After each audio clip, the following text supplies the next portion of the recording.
जय जगन्नाथ समस्त को मोर प्रणाम। मु दीपा मुद्रा मोरी क्लास को आपण समस्त को स्वागत। आज आम यूनिट 1 थिबा यूनिट 1 थिबा संस्कृत शिक्षण उपरे 20टी क्वेश्चन डिस्कशन करिबा। फर्स्ट क्वेश्चन,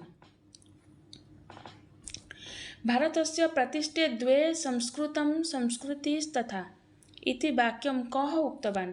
एही वाक्यटी को किए कहिसंती? Option number A Max Muller, option number B H S. Wilson, option number C Macdonald, option number D copy नास्ती। राइट आंसर कौन? Option number B H S. Wilson.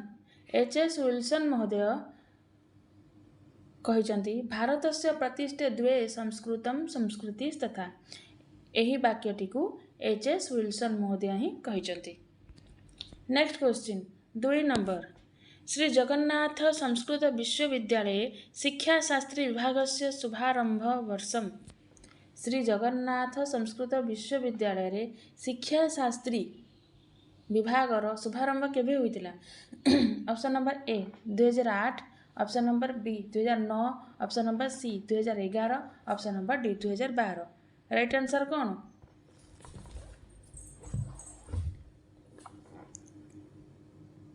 Option number D right answer 2012।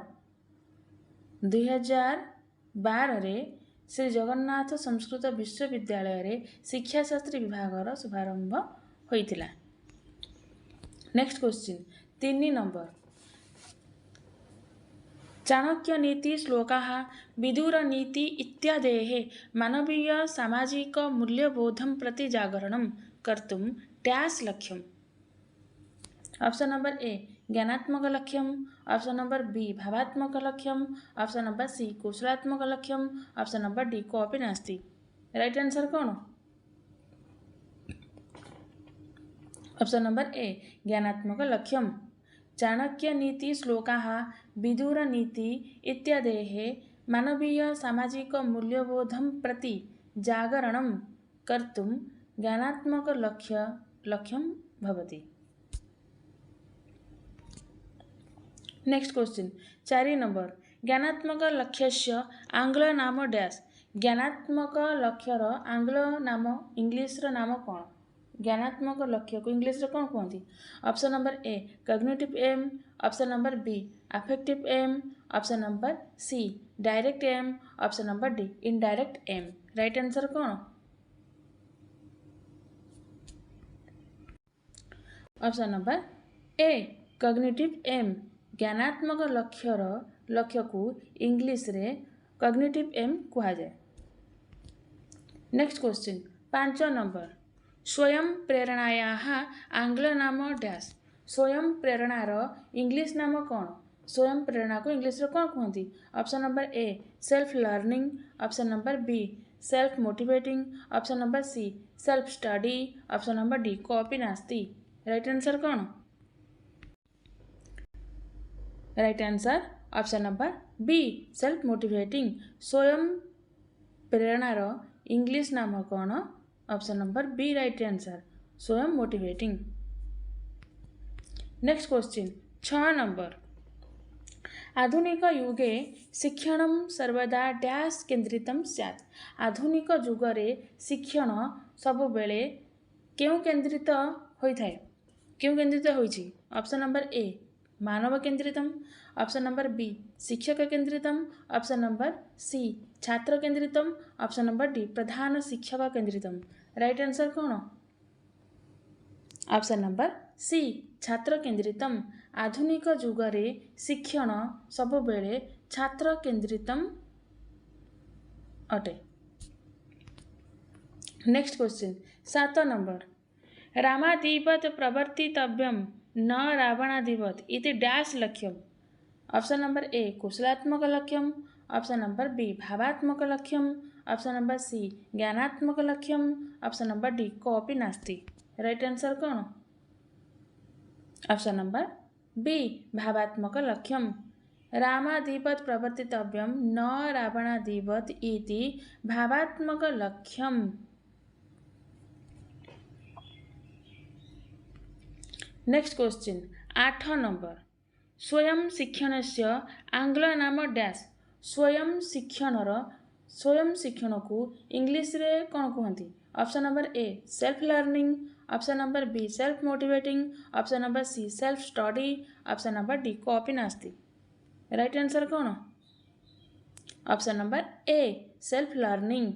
स्वयं शिक्षण को इंग्लिश रे self learning कहा जाए। Next question 9 number भावात्मक लक्ष्य से आंग्ल नाम डैश। भावात्मक लक्ष्य को इंग्लिश रे कौन कहती? Option number A self learning, option number B self motivating, option number C cognitive aim, option number D affective aim. Right answer कौन? Option number D affective aim. भावात्मक लक्ष्य को इंग्लिश रे अफेक्टिव एम कहा जाए। नेक्स्ट क्वेश्चन 10 नंबर श्रवण कौशलम भाषायाः डैश कौशलम भवति। श्रवण कौशल भाषार डैश कौशल अटे। ऑप्शन नंबर ए प्राथमिक कौशलम, ऑप्शन नंबर बी अंतिम कौशलम, ऑप्शन नंबर सी माध्यमिक कौशलम, ऑप्शन नंबर डी कॉपी नास्ती। राइट आंसर कौन?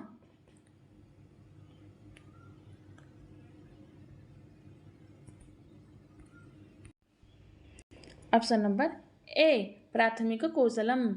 श्रवण कौशल भाषार प्राथमिक कौशल अटे।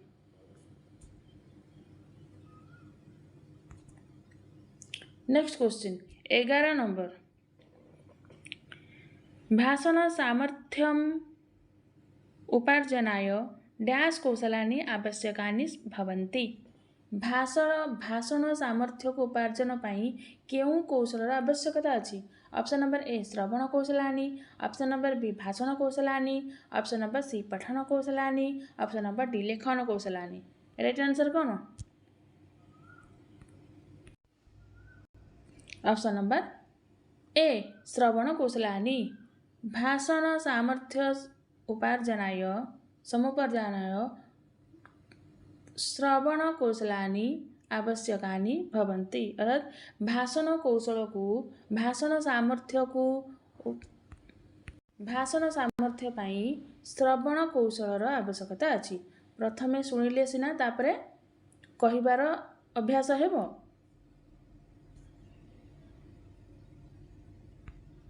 नेक्स्ट क्वेश्चन 12 नंबर व ब न ण स तालवेश मूर्धन्येश दन्तेश इत्यादीनाम् उच्चारणे तारतम्यत्वं ज्ञात्वा भाषणम् इति कस्य कौशलस्य उद्देश्यम्। अर्थात व आउ ब न ण तालवेश मूर्धन्येश दन्तेश यही समस्त को उच्चारण समय तारतम्य को जानिकी ये सब उच्चारण समय तारतम्य को जानिकी भाषण करिवो केउं कौशलर उद्देश्य अटे? ऑप्शन नंबर ए श्रवण कौशलानि, ऑप्शन नंबर बी भाषण कौशलानि, ऑप्शन नंबर सी पठन कौशलानि, ऑप्शन नंबर डी लेखन कौशलानि। राइट आंसर कौन? ऑप्शन नंबर बी भाषण कौशलानि। भाषण कौशलर उद्देश्य कौन? जेतेबेले आमे भाषण करिबा सेतेबेले व आउ व न ण तालवेश मूर्धन्येश दन्तेश यही सब भितर यही सब उच्चारण को जानिकी भाषण करिबा होउची भाषण कौशलर उद्देश्य अटे।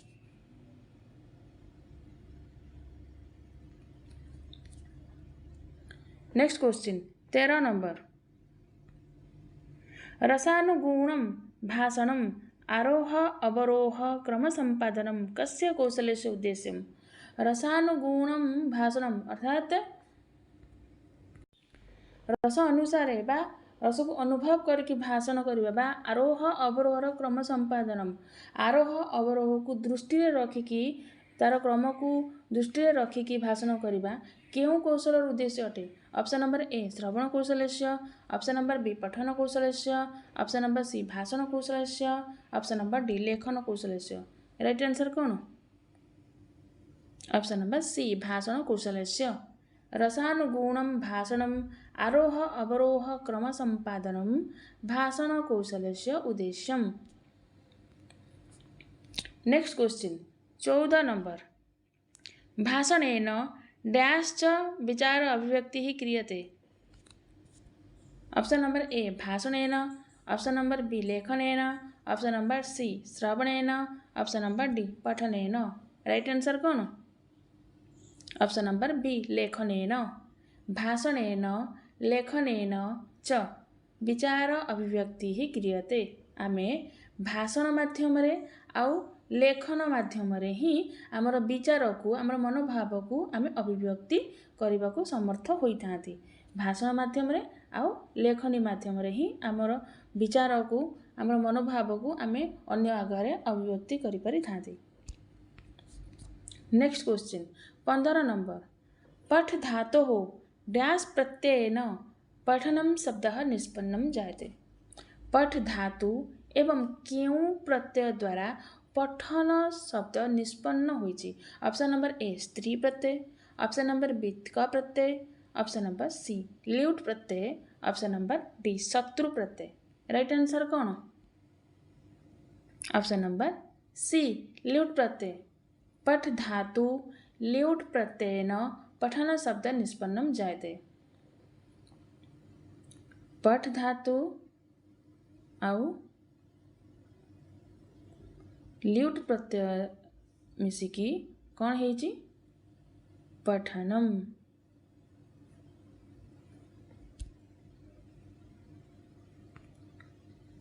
Next question 16 number. संस्कृत पठनार्थम कति कौशलानि सन्ति। संस्कृत पढ़िया पाई कि केतोटी कौशल अच्छी। ऑप्शन नंबर ए एकम, ऑप्शन नंबर बी द्वे, ऑप्शन नंबर सी त्रीणी, ऑप्शन नंबर डी चत्वारि। राइट आंसर कौन? ऑप्शन नंबर डी चत्वारि। चारिटा कौशल अच्छी। कौन कौन? एक होची श्रवण कौशल,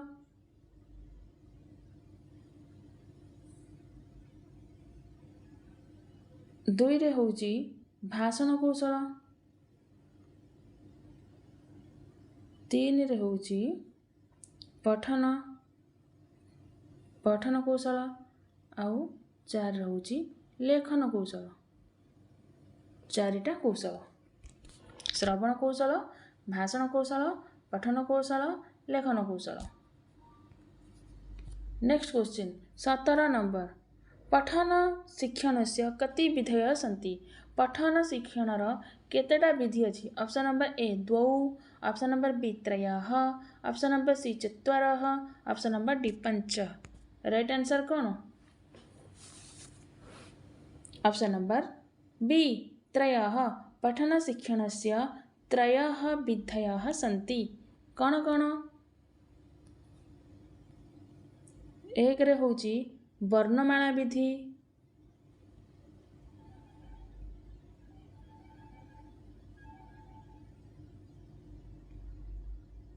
वर्णमाला विधि, दुई रे होची शब्द शिक्षण विधि,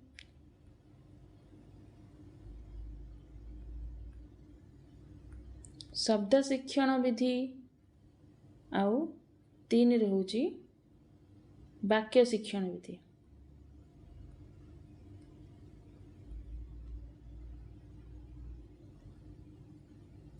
वाक्य शिक्षण विधि। पठन शिक्षण से त्रयः विधयः सन्ति। गोटे होची वर्णमाला विधि, दुई रे होची शब्द शिक्षण विधि, तीन रे होची वाक्य शिक्षण विधि। Next question 18 number.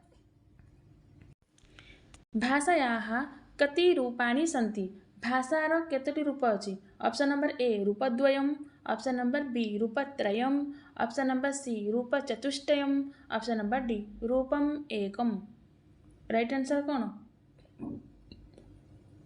Option number A रूपद्वयम्।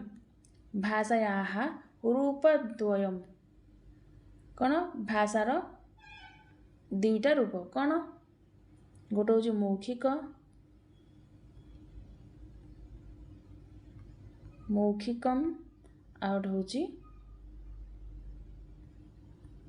लिखितम लिखितम भाषा को आम मौखिक माध्यम व्यक्त करिपरिबा एवं भाषा को आम लिखित माध्यम व्यक्त करिपरिबा भाषार रूप दुईटा मौखिकम लिखितम च।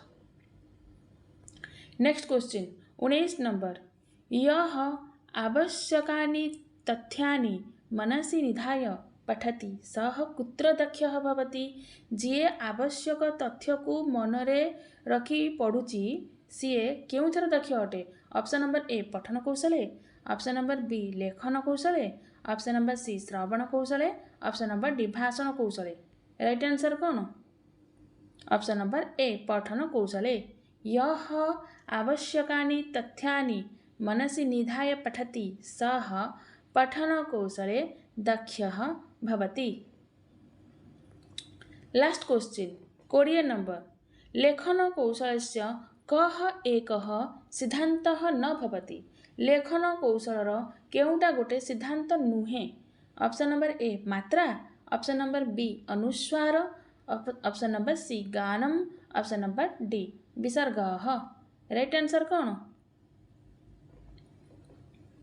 ऑप्शन नंबर सी गानम लेखन कौशलर गोटे सिद्धांत नुहे कौटा राइट आंसर हो ऑप्शन नंबर ए गानम मात्रा लेखन कौशल जीव अनुस्वार ये भी लेखन कौशल सिद्धांत अटे विसर्ग ये भी लेखन कौशल सिद्धांत अटे किंतु गानम गानम भाषण कौशल अटे भाषण कौशल सिद्धांत अटे।